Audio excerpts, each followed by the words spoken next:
Praise the Lord. सभी को जय मसीह की। प्रभु का मैं धन्यवाद करता हूँ फिर से सुंदर समय के लिए जो परमेश्वर ने प्रदान कर दिया और फिर से ये अनुग्रह दिया है कि आप सबके मध्य में आ पाया हूँ। इसलिए मैं प्रभु का बहुत बहुत धन्यवाद करता हूँ। हम का विलंब अपने संदेश को आरंभ करेंगे एक छोटी सी प्रार्थना के साथ। अनुग्रहकारी परमेश्वर पिता, हम आपसे प्रार्थना करते हैं प्रभु जी, हम सबसे बातचीत करें पिता, अपने वचन के द्वारा पिता परमेश्वर हमारे हृदय को प्रभु संवारे, प्रभु हम सबको राह दिखाए, मार्गदर्शन करे प्रभु जी पिता, अपनी रजाओं को प्रभु हम पर प्रकट करें। हम प्रार्थना करते हैं, प्रार्थना यीशु मसीह के नाम से मांगते हैं, आमीन आमीन। मेरे प्रियो, हम लोग अपने संदेश की बुनियाद आज इन वचनों से डालेंगे जो हमें मिलेगा लूका रचित सुसमाचार उसका 9 अध्याय और उसका 43 पद से मैं पढ़ता हूँ। तब सब लोग परमेश्वर के महासामर्थ से चकित हुए, परंतु जब सब लोग उन सब कामों से जो वह करता था अचंभित थे, तो उसने अपने चेलों से कहा, तुम इन बातों पर कान दो, क्योंकि मनुष्य का पुत्र मनुष्य के हाथ में पकड़वाया जाने को है। परंतु वे इस बात को ना समझते थे और यह उनसे छिपी रही कि वे उसे जानने ना पाए, और वे इस बात के विषय में उससे पूछने से डरते थे। मेरे प्रियो, ये घटना उस स्थान की है जहां पर यीशु मसीह ने एक लड़के में से एक दुष्ट आत्मा को निकाला, और जब उसके अंदर से प्रभु ने दुष्ट आत्मा को निकाला तो जो आसपास के लोग थे इस कार्य को देख के बहुत अचंभित हुए, बहुत आश्चर्यचकित हुए, और सब लोग यीशु मसीह के विषय अचंभा करने लगे। लेकिन जब ये बहुत बड़ा आश्चर्य कर्म वहां पर हुआ, तब प्रभु ने तुरंत अपने चेलों को कहा कि इन बातों पर ध्यान दो कि मनुष्य का पुत्र मनुष्य के हाथ में पकड़वाया जाने वाला है। जब लोग यीशु के महासामर्थ के कामों से अचंभित हो रहे थे, अचंभा हो रहे थे, तब यीशु ने तुरंत उनका ध्यान जो है वो क्रूस की तरफ कर दिया कि देखो, मैं मनुष्य के हाथ में पकड़वाया जाने वाला हूँ, यानी मुझे क्रूस पर चढ़ाया जाएगा। क्यों यीशु मसीह ने उनका ध्यान उस अचंभे से, उस आश्चर्यकर्मों से हटाकर क्रूस की ओर किया? क्या वजह थी? मेरे प्रियो, आज के लोग यदि वहां पर होते तो क्या करते? आज के सेवक वहां पर होते तो क्या करते? आज के यीशु की सेवा करने वाले लोग वहां पर होते तो क्या करते? यहाँ पर जो यीशु के पास मौका था, आज इन मौकों का लोग तलाश करते हैं ताकि अपने आप को प्रकट करें, यीशु को नहीं अपने आप को जाहिर करें, ताकि यीशु का नहीं पर उनका नाम बड़ा हो। प्रभु ने भी कहा, जो अपनी बड़ाई चाहता है वो अपनी इच्छा के अनुसार काम करता है, लेकिन मैं अपने पिता की बड़ाई चाहता हूं, इसलिए मैं अपने पिता की इच्छा पर काम करता हूं। मेरे प्रियो, जब यह समय था कि यीशु की प्रशंसा हो, यीशु का फेम बढ़े, यीशु का नाम बढ़े, तो यीशु ने उनका ध्यान क्रूस की ओर कर दिया। मेरे प्रियो, आज हमारे प्रभु के लिए जो बातें महत्व रखती है, क्या वो बातें हमारे लिए महत्व रखती है? जो परमेश्वर के होंगे उनके लिए वो बातें महत्व रखेगी जो परमेश्वर के लिए महत्व रखती है। पर आज कई सारे मसीही सेवक है, कई सारे लोग हैं, कई सारे प्रभु के कहलाने वाले लोग हैं जो उन बातों को महत्व दे रहे हैं जिन बातों को यीशु ने और यीशु के शागिर्दों ने कभी भी नहीं दिया था। एक घटना जब मैं बाइबल में पढ़ा कि वहां पर लिखा था कि यीशु जब प्रार्थना करने के लिए गया तो प्रार्थना करने के दौरान उसका मुख जो है वो तेजोमय हो गया, उसके वस्त्र जो है वो बिल्कुल उज्जवल हो गए और चमकने लगे, रोशनी निकलने लगी, और मूसा और एलिया यानी स्वर्ग से संत लोग उतर आए और यीशु मसीह से बातें करने लगे। जब इस घटना को मैं देखा तो मेरे अंदर बहुत तीव्र इच्छा हुई कि प्रभु, मुझे भी आप अपने इस महिमा में आकर प्रार्थना करने का अनुग्रह दे, कि जरूर स्वर्ग से एलिया आए मुझसे बात करे, मूसा आए मुझसे बात करने के लिए। लेकिन जब मैंने वहां पर देखा कि वहां पर क्या बात हो रही थी, जब यीशु का रूपांतर हुआ वहां पर बातें क्या हो रही थी, जब मैंने देखा तो वहां क्या देखा? लिखा है कि एलिया और मूसा स्वर्ग से आकर यीशु मसीह के मरने की बात कर रहे थे, जो यरूशलेम में उसको काम पूरा करना था।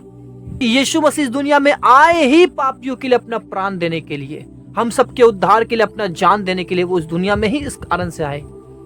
किन बातों से यीशु मसीह की महिमा जुड़ी थी?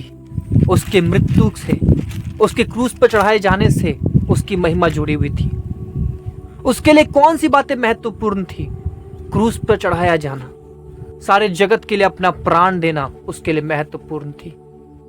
देखिएगा, उसकी मृत्यु की चर्चा हो रही थी और इस कारण से वो जो है वो तेजोमय हुआ, उसका रूपांतर हुआ, वो महिमावान हुआ। इसलिए उसका दास पौलुस कहता है कि हमारा पल भर का हल्का सा क्लेश हमारे लिए महिमा, अनंत महिमा उत्पन्न करता जाता है। वो अपने पिता की इस इच्छा और अपने इस काम में इतना दृढ़ था, इतना अटल था कि जब पतरस ने उसको सहानुभूति दिखाने की कोशिश की और कहा कि हे प्रभु, तू क्रूस पे ना मरेगा, तो यीशु ने उसको शैतान कहा। यीशु से जब क्रूस को अलग किया जा रहा था तो यीशु ने उसको शैतान कहा और फिर यह भी कहा कि जो मेरे पीछे आना चाहता है वो भी अपना इनकार करे और अपना क्रूस उठाए। मेरे प्रियो, यीशु ने कभी भी चमत्कारों को महत्व नहीं दिया। चमत्कार उसके सामर्थ्य का प्रमाण था। आज यदि यीशु के नाम से कोई व्यक्ति चंगा हो जाता है तो उस चंगाई के पीछे यीशु का प्रेम होता है, लेकिन लोग उस चमत्कारों में सीमित हो जाते हैं। उससे आगे बढ़कर कभी भी खुदा के हृदय को झांकने की कोशिश नहीं करते, ये जानने की कोशिश नहीं करते कि आखिर वो हमसे चाहता क्या है। मैं जो यीशु को ठीक से जानता भी नहीं, इतना बड़ा चमत्कार यीशु ने मेरे जीवन में पहली ही प्रार्थना में कैसे कर दिया। मेरे प्रियो, इस स्थान में जब लोग यीशु मसीह को उठाने वाले हैं, महिमा देने वाले हैं, अचंभित हो रहे हैं, यीशु ने तुरंत उनका ध्यान क्रूस की ओर किया। इसीलिए कारण ये था, यीशु बताना चाह रहा था, इस बात से खुश मत हो, ये दुष्ट आत्माओं को निकालना उद्धार का कार्य नहीं है, पर इससे भी बड़ा कार्य होने जा रहा है। क्रूस पर उद्धार का कार्य पूरा होने जा रहा है, उस बात से आनंदित हो। इस महासामर्थ के काम से भी बड़ा कार्य होने जा रहा है क्रूस पर, जहां मैं शैतान के सर को कुचल दूंगा और उस महान उद्धार के कार्य को पूरा करूंगा जिसमें सारी जातियां बचाई जाएंगी। जब उसने अपने चेलों को अधिकार दिया था दुष्ट आत्माओं को निकालने का और वे बड़े आनंद करते हुए लौट रहे थे और आकर कहा, हे प्रभु, तेरे नाम से दुष्ट आत्माएं भी हमारे वश में है। यीशु मसीह ने कहा, इससे आनंदित मत हो कि आत्मा तुम्हारे वश में है, इससे आनंदित हो कि तुम्हारे नाम स्वर्ग पर लिखे हैं। उसके ही कलाम में वो बातें दर्ज है कि क्या बातें उसके लिए महत्वपूर्ण है, क्या बातें उसके लिए मायने करती है।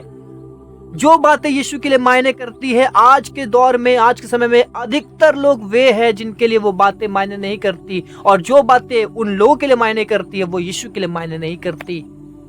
यही कारण है कि आज यीशु की महिमा नहीं हो पा रही है, लेकिन सेवकों की महिमा हो रही है, पास्टरों की महिमा हो रही है, प्रचारकों की महिमा हो रही है। यूहन्ना ने कहा, तू बढ़े मैं घटूं। आज ये बातों की विपरीत दुनिया चाह रही है। और ठीक ऐसे ही जब पतरस ने भी, जो यीशु मसीह का चेला था, एक जन्म से लंगड़ा 40 वर्ष के लंगड़े व्यक्ति को यीशु के नाम से चंगा किया, तो लोग आश्चर्यचकित करते हुए दौड़े आए उसके पास। अरे, पतरस ने ये किया। पतरस ने तुरंत कहा कि तुम हमारी ओर इस प्रकार से क्यों देख रहे हो कि मानो हमने अपनी भक्ति या अपनी सामर्थ्य से इसको चंगा किया है।